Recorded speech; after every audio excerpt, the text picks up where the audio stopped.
Master the second conditional. Gap fill practice. Hello language enthusiasts. Today, we're focusing on a very interesting topic, the second conditional in English, and we're going to get plenty of practice with gap fill exercises. This topic is important because the second conditional is a fundamental aspect of English grammar that allows us to express hypothetical situations and their potential outcomes. The second conditional refers to unreal or hypothetical situations in the present or future.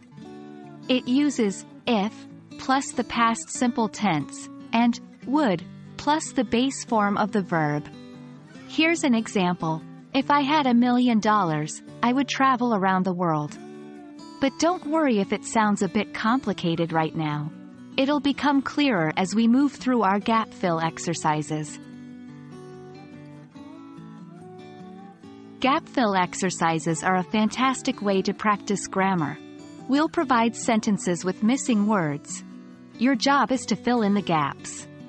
In this video, the gaps will be for the second conditional sentences. Here's an example to illustrate how it works. Gap fill example. If I, blank, be, a millionaire, I, blank, buy, a big house. Correct answer. If I were a millionaire, I would buy a big house. Let's dive in.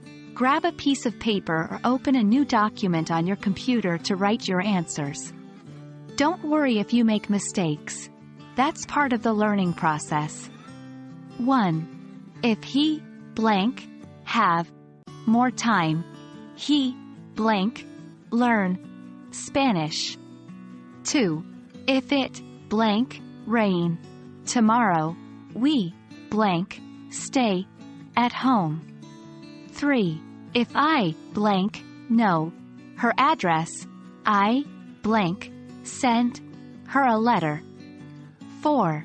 If they, blank, pass, their exams, they, blank, celebrate. 5.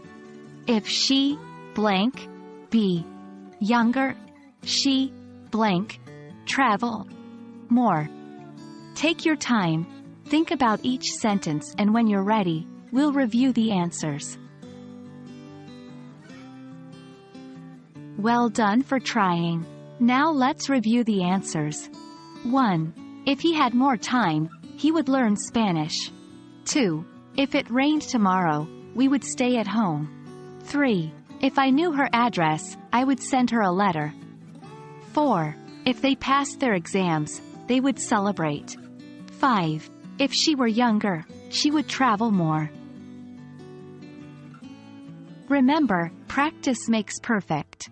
The more you use the second conditional in gap fill exercises like these, the more comfortable you will become with it. That's all for today's practice session on the second conditional. Well done on completing the gap fill exercises. Keep practicing, and before you know it, you'll be using the second conditional like a pro. We hope you found this video helpful. Stay tuned for more grammar lessons and exercises. Happy learning!